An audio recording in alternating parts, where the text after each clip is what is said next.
welcome back to another episode of Beer, Bacon, and Bros. It's just Chris and I. Chris and, well, I being Keith are here tonight. I wanted to get into something because seeing as how I drafted Russell Wilson in fantasy football this year, thinking he was going to throw up these like spectacular numbers with all these receivers that he's got in Denver. He's been a big bust so far this year, averaging like 10 points a game, fantasy-wise. So I wanted to pose the question and bring your opinion into this and say, was Denver better off without Russell Wilson at this point last year compared to where they're at right now with Russell Wilson this year? I did some stat digging for you. All right. So record-wise, current Denver Broncos 2-1, lost to Seattle Week 1. In the rematch, I guess, between Russell Wilson and the Seahawks. Last year's team 3-0. Teddy Bridgewater was the quarterback last year.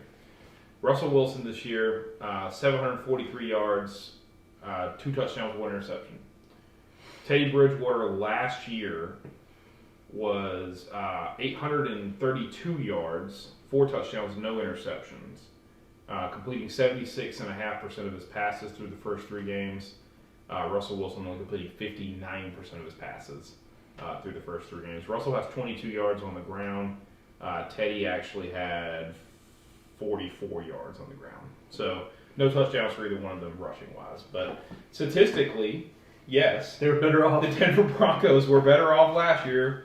They started 3-0. Teddy Bridgewater was actually really good. I mean, he threw for 246, 328, and 235, completing literally 76 or better percent of his passes through those first 3 games. They beat the Giants, beat Jacksonville, and they beat the Jets. So something's got to be said a little bit there about the competition, especially last year. All 3 of those teams were under 5 wins. Well, but also this year, there's no reason why Denver should have lost to Seattle.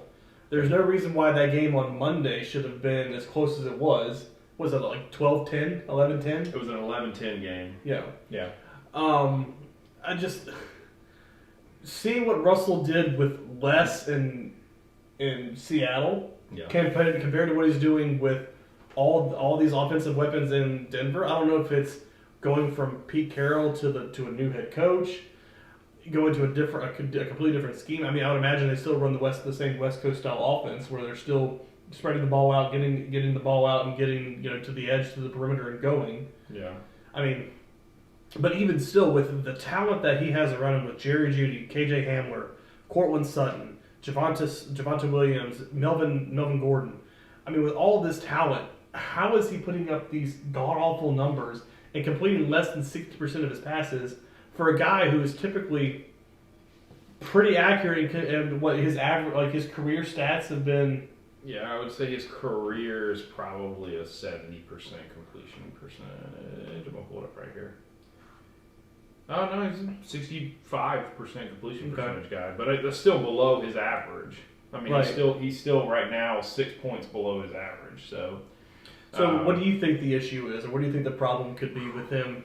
I mean, is it him going to a new place after being somewhere for 10 years, or I mean, is it because from what I've seen watching him, his balls don't look to be what he was throwing in Seattle. Like the zip's not there. The accuracy's not there. He's underthrowing. Like he's bouncing passes. He's missing wide open guys. I don't know. I would say a couple things. I think it has to do with a new head coach, a new offensive scheme. He has been in the same system with the same coach his entire career, so there is going to be that change. He's got to build chemistry with his new receivers. His offensive line. I mean, truth be told, he had a bad offensive line in Seattle to begin with, but he's got just as bad an offensive line in Denver right now. And he's trying to really work through all those things with offense and timing and scheme and chemistry with the receivers. So, I don't think, I'm going to be clear, I don't think it's time to push the panic button yet. But the guy's averaging 11.5 points a game on offense right now. Hell, Teddy Bridgewater was leading this team to 25.5 points a game, and last year for the first three games. So the Panthers have scored more than Denver is right now. Yeah, the Panthers have scored more than Denver, and that's Baker Mayfield as your quarterback. So I really just think I don't think it's time to push the panic button yet. you look at the schedule. They have the Raiders coming up. They have the Colts coming up. They have the Chargers coming up. It's not going to be a whole lot easier. By the time you get to Week 7 with the freaking New York Jets, you better be clicking on all cylinders if you're Denver. You better be scoring 35 points a game right now, because at that point there's no excuse. Timing, chemistry, all the other crap. Like it's either going to work or it's not going to work. But I mean, I'm a believer in Russell Wilson. I've always thought he's one of the best quarterbacks in the league, but right now this guy's he's got to get it figured out, because he's got to be able to put points on the board for the Broncos. So if you're not at the point of pushing the panic button, how close are you to pushing the panic button? I'm 2 games away. I'm 2 games away. I mean, after this Raiders game, after the Colts game on Thursday night, the 6th, you had that Monday night with the Chargers. I think that would be the game. I think that would be the determining game for me. If I go into that Chargers game and we're still not playing well and he comes out playing like crap again, the Chargers, it's probably time to push the panic button if I'm a Broncos fan, because you've got to. I mean, you really have a veteran quarterback that is in his mid-30s now. I guess that's what I would consider him, in the mid-30s, because he's 33, 34. Yeah, I think he's about 33, 34. He's 33. He'll turn 34 this season in November. So, I mean, you spent a lot of money to get this guy, and you extended him. And you extended him. So, you really have to figure something out. And honestly, I'm not gonna say it isn't some on Russell Wilson. Their rookie head coach might need to rethink his scheme, because he's made some boneheaded or some questionable calls. Yeah, but he wants to be the offensive play caller, and so. My philosophy with coaching has always been, your job as a coach is to take what you have and make the best with it. You got freaking Russell Wilson, man. You got Cortland Sutton and Jerry Jeudy and Big O and Javonte Williams, and Melvin Gordon. Yeah, You've got to find a way to get points on the board. There is no way you should be scoring 11.5 points a game. You should be scoring 32.5 points per game. So, especially when you just put up 16 against Houston. Yeah, who was one of the worst teams in NFL. Yeah, and you only put up 16 on them, and only threw for 220 yards. So, 219 yards. Yeah. So, and didn't even throw, and maybe threw 1 touchdown. He had to only throw a touchdown in that game because he didn't throw one on Monday he's thrown 2 the whole season. So I guess he threw 1 against Houston, threw a touchdown and a pick. But to answer the question that we punned, are the Broncos worse with Russell Wilson than they were last year with Teddy Bridgewater?